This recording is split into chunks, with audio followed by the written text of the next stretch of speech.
கடக்கடான் இருக்கு.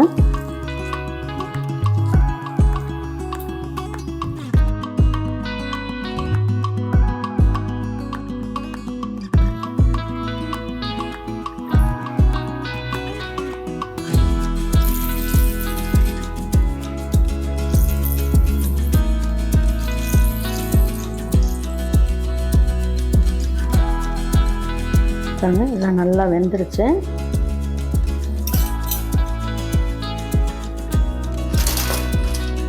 காரம் இனிப்பு அந்த மாதிரி கலந்து வடை வந்து ரொம்ப அட்டகாசமா இருக்கும் பாருங்க. நல்ல முருகலா இருக்கு, சாப்பிடும் போது நல்ல கரகரன்னு இருக்கு. இன்னைக்கு நம்ம பார்க்க போறது ஒரு சூப்பரான டேஸ்டான மசாலா வடை தான் பார்க்க போறோம். இந்த மசாலா வடை எப்பயும் மாதிரி இல்லாம இன்னைக்கு கொஞ்சம் ஸ்பெஷலா ஆடி 18 வருது, ஆடி வெள்ளிக்கிழமை வருது. அதனால அந்த நேரத்துக்குலாம் நம்ம வீட்டுல இருக்கவங்களுக்கு செஞ்சு கொடுக்கறது கொஞ்சம் ஹெல்த்தியாவும் இருக்கும். பிள்ளைங்களுக்கு வந்து பீட்ரூட்னா பிடிக்காது.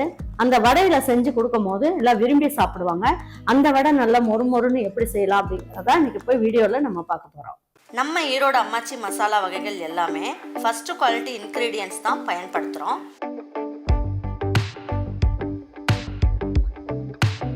வாங்குற பொருட்கள் எல்லாமே முறையாக ஜலிச்சு பொன் வறுவலாக வறுத்து சரியான பதத்தில் அரைக்கிறோம்.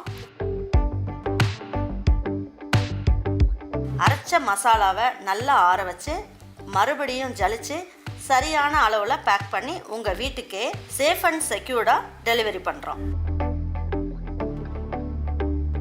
நம்ம மசாலா வகைகள் மற்றும் சத்து மாவு, ரெடிமேட் இட்லி மாவு, இடியாப்ப மாவு எல்லாமே நீங்கள் வாட்ஸ்அப் மற்றும் வெப்சைட்டில் ஆர்டர் பண்ணி வாங்கலாம். இதில் ரொம்ப முக்கியமான விஷயம், இது full and full pure homemade masala. நம்ம எல்லாருக்குமே ஆரோக்கியம் தானேங்க முக்கியம். பாருங்க, இன்னைக்கு வந்து நம்ம அந்த மசால் வடை செய்யறதுக்கு நம்ம வந்து என்ன பண்ணியிருக்கோம், ரொம்ப பெரிய பெரிய மெஷர்மெண்ட் எல்லாம் நான் சொல்லலை. சிம்பிளா ஈஸியா நம்ம 2 பேர் இருந்தாலும் சரி, 10 பேர் இருந்தாலும் சரி, அதுக்கு ஏற்ற மாதிரி நீங்க மெஷர்மெண்ட் போட்டுக்கோங்க. இது வந்து ஒரு 20 கிராம் பிடிக்கும் இந்த மொட்டை கப்பு.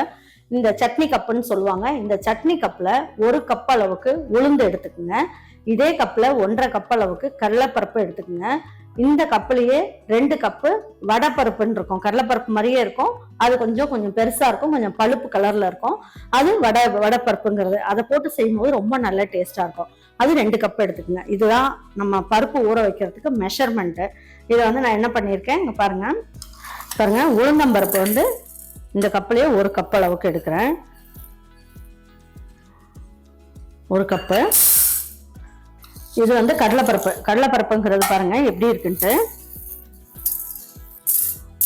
இந்த கப்புலயே 1.5 கப் அளவுக்கு எடுத்துக்கலாம். பாருங்க, இதுதான் வடைப்பருப்புங்கிறது. எப்படி இருக்கு பார்த்தீங்களா? கொஞ்சம் பெருசாகவும் இருக்கும், கொஞ்சம் பழுப்பு கலர்லயும் இருக்கும். இது வந்து வடைப்பருப்பு. வடைப்பருப்புக்கும் கடலைப்பருப்புக்கும் வித்தியாசம் என்னன்னா, கடலைப்பருப்பு சின்னதா இருக்கும், வடைப்பருப்பு பெருசா இருக்கும். இதுதான், ரெண்டுமே கடலைப்பருப்பு தான். இது பட்டாணி பருப்பு அப்படின்னு சொல்லுவாங்க. இது 2 கப் எடுத்துக்குங்க.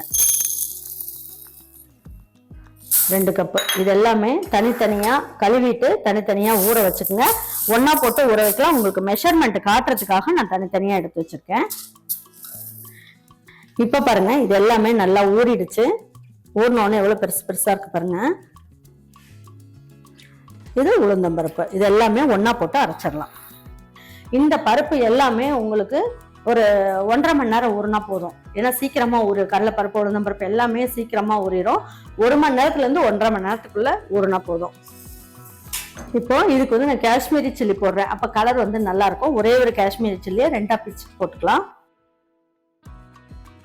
2 காஞ்ச மிளகா. இது நம்மளுடைய விருப்பம் தான் காரத்துக்கு. உங்களுக்கு 2, 4 எது வேணாலும் போட்டுக்கலாம். நான் 2 மட்டும் போடுறேன். பாருங்க, 2 பல்லு பூண்டை மேல உள்ள தோலோடையே போட்டுக்கலாம். இப்போ பட்டை அப்படிங்கிறது நான் சுருள் பட்டை ஒரு சின்ன பீஸ் போடுறேன். அப்புறம் ஒரே ஒரு கிராம்பு. பெருங்காயம், அந்த கடலைப்பருப்பெல்லாம் போட்டு நம்ம செய்யறதுனால பெருங்காயம் ஒரு பிஞ்ச் அளவுக்கு போட்டுக்கோங்க. இதுல வந்து ஒரு 1/2 ஸ்பூன் அளவுக்கு சோம்பு. இதெல்லாமே சேர்த்துட்டு இதுலயே நம்ம என்ன பண்ணலாம், கருவேப்பிலை ஒரு இனுக்கு அப்படியே போட்டுருங்க. பாருங்க, இந்த வடைக்கு தேவையான அளவுக்கு உப்பையும் இதுலயே சேர்த்துருங்க. போட்டு இந்த பல்ஸ்ல போட்டு எடுத்துடலாம். பாருங்க, இப்ப இந்த அளவுக்கு பொடி ஆயிடுச்சு.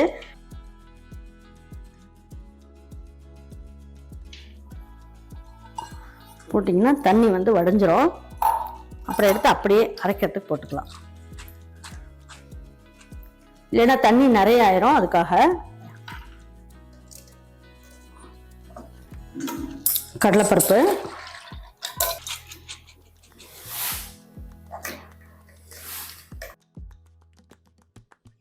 இதில் உளுந்தம்பருப்பு பாருங்க. இந்த உளுந்தம்பருப்பையும் இதிலே போட்டுடலாம். போட்டு தண்ணியெல்லாம் எதுவும் ஊற்ற வேணாம். ஃபர்ஸ்ட் வந்து நீங்கள் இதிலேயே அரைங்க. ஏன்னா இந்த ஈரத்தன்மையிலே கொஞ்சம் அரைச்சிரும். ஏன்னா இந்த வடையை பொறுத்த வரைக்கும் நம்ம வந்து ரொம்ப நைஸாக அரைக்கணும்னு இல்லை, குறை குறைன்னு இருந்தாலே போதும்.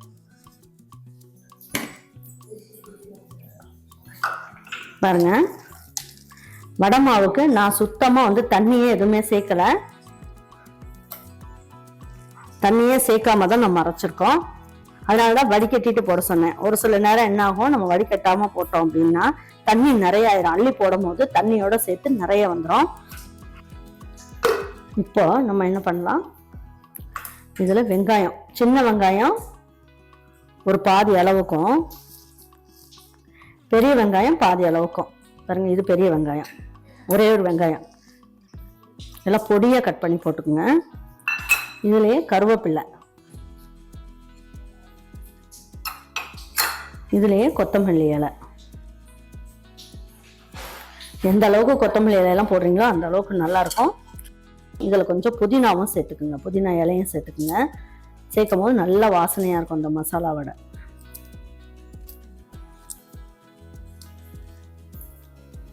இப்போ வந்து என்ன பண்ணலாம், இதை நல்லா கலக்கிடுங்க. நல்லா பிசைஞ்சு விட்டு கலக்கிக்குங்க.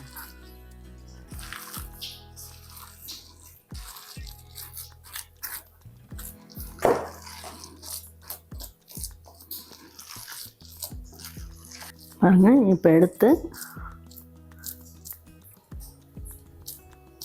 தட்டி போடுற பக்குவத்துக்கு இருக்குது. அப்படியே எடுத்து தட்டி போட்டுற வேண்டியதான். இப்போ நான் ஒரு பொருள் சேர்க்க போகிறேன். இதில் ஒரு அரை பீட்ரூட், இதையும் இதில் போட்டுக்கலாம். நல்லா டேஸ்ட் வந்து நல்லா சூப்பராக இருக்கும். கலர் மட்டும் கொஞ்சம் சேஞ்ச் ஆகும், ஆனால் வந்து ரொம்ப நல்லாயிருக்கும் டேஸ்ட்டு.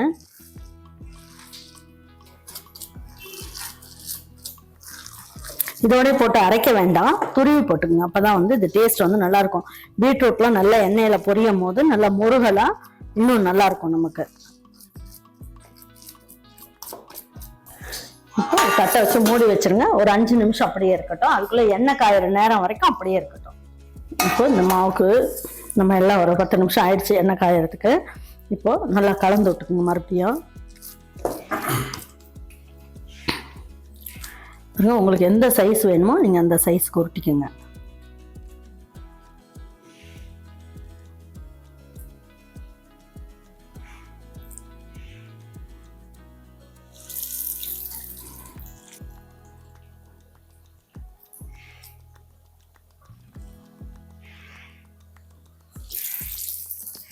இப்போ அடுப்பை வந்து ஃபுல்லாக வச்சுக்கோங்க.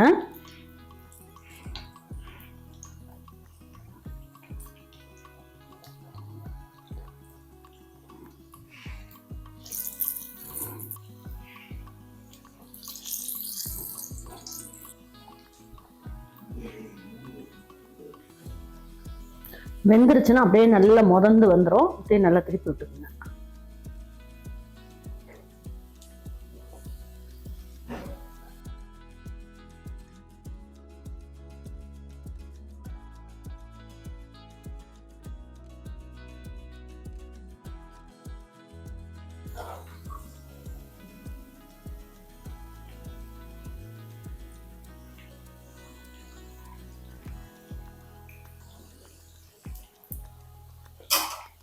பாருங்க, இதெல்லாம் நல்லா வெந்துருச்சு.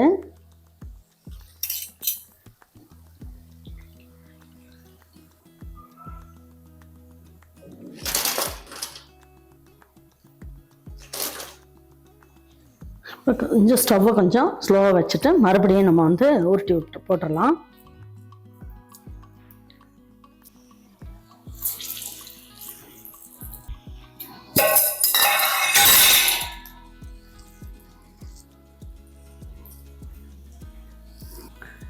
இதை வந்து ஃப்ரிட்ஜில் வச்சிட்டிங்கன்னா உங்களுக்கு வேணும் போது எடுத்து நீங்கள் வடை செஞ்சுக்கலாம்.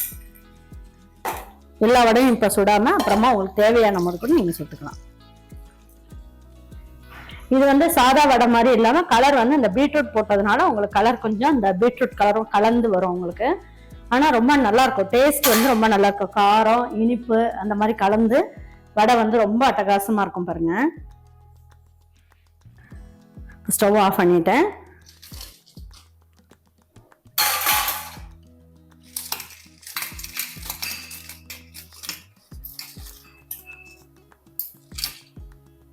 பாருங்க நல்ல முருகலான சூப்பரான வடை பாருங்க எப்படி வந்திருக்குன்ட்டு. நல்லா கரகரான் இருக்கு பாருங்க,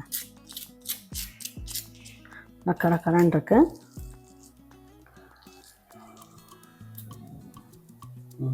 பாருங்க இந்த வடையை பிச்சு பார்க்கும் போது அங்கங்க வந்து வெங்காயம், கொத்தமல்லி, புதினா இது எல்லாமே இருக்கு. அதுக்கப்புறம் இந்த பீட்ரூட் போட்டோம் இல்லையா அது, அதுக்கப்புறமா கொஞ்சம் குறைன்னு அரைச்சதுனால அந்த பருப்பு ஒன்று ரெண்டுமா அங்கங்க இருக்கு. ரொம்ப நல்லா இருக்கு பார்க்கறதுக்கே. பாருங்க எவ்வளோ சூப்பரா இருக்கு, நல்ல முருகலாவும் இருக்கு.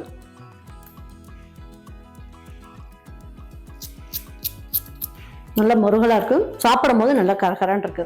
இந்த மாதிரி ஒரு வடையை நீங்க செஞ்சு வச்சுட்டு நல்ல ஒரு சூப்பரான ஒரு டீ வச்சுக்கலாம், சாப்பிடவும் நல்லா இருக்கும். நல்ல ஒரு புளிக்குழம்பு, சாம்பார் சாதம், ரசம் சாதம் இதுக்கெல்லாம் தொட்டுட்டு சாப்பிட்றதுக்கு அட்டகாசமா இருக்கும். ஒரே மாதிரி மசால் வடை செய்யாம நீங்க இந்த மாதிரி பீட்ரூட் போட்டு செஞ்சு பாருங்க, ரொம்ப அட்டகாசமா இருக்கும். வர ஆடி 18க்கும் ஆடி வெள்ளிக்கும் உங்க வீட்டில் இருக்கவங்களுக்கு நீங்க செஞ்சு கொடுங்க. செஞ்சு கொடுத்துட்டு உங்க வீட்டில் இருக்கவங்களுக்கு பிடிச்சிருந்ததுன்னா லைக் பண்ணுங்க, ஷேர் பண்ணுங்க, சப்ஸ்கிரைப் பண்ணுங்க, மறந்துடாம கமெண்ட்ஸ் பண்ணுங்க. தேங்க்யூ ஃபார் வாட்சிங் ஈரோடு அம்மாச்சி சமையல். தேங்க்யூ.